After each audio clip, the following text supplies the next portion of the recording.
চারদিকে গ্যাসের এত প্রবলেম আর এত দাম বেড়েছে না গ্যাসের, তো যার জন্য বুদ্ধি করেই নিলাম যে এবার আমি গ্যাস ছাড়াই সব কিছু রান্না করে নেব। আর এই জন্য দেখো আমি কি বুদ্ধি করছি, গ্যাস বাঁচানোর জন্য আমি কিন্তু রাইস কুকারেই আমি মাংসটা রান্না করে ফেলছি। তো কিভাবে রান্না করছি চলো তোমাদের সাথে সেটা শেয়ার করছি।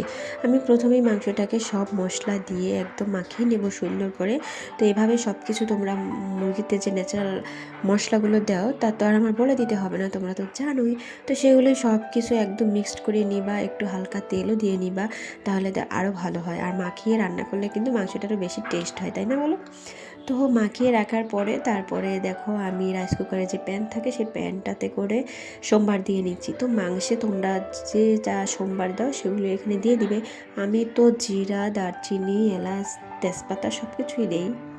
সব কিছু দিয়ে দেখো ফোড়ন দিয়ে নিচ্ছি। আর আমি কিন্তু এখানে কষাবো না, কষাবো কিন্তু রাইস কুকারে। তো দেখো কষানো শেষে আমি মাখানো মাংসটা দিয়ে দিলাম। এবার আমি রাইস কুকারে দিয়ে লাইনটা দিয়ে দিব আর ঢাকনাটা ঢেকে দিব যাতে তাড়াতাড়ি একটু গরম হয়ে ফুটে ওঠে। তো দেখো কিছুক্ষণ পরে আসলাম, দেখো কি সুন্দর করে কষানো হচ্ছে। একটু কষিয়ে একটু পরে কিন্তু আমার যেটুকু জল দেওয়ার দরকার, ঝোল রাখবো সেটা আমি দিয়ে দিব। তো ঝোল ঢোল দিয়ে দিয়ে তারপরে দেখো এই যে ফাইনাল লুকে চলে আসলাম। আমার মাংসটা কিন্তু রাইস কুকারেই হয়ে গেছে। আর এটার স্বাদ অসাধারণ হয়, তোমরা একবার ট্রাই করে দেখো। যাদের গ্যাসের প্রবলেম অবশ্যই ট্রাই করবা।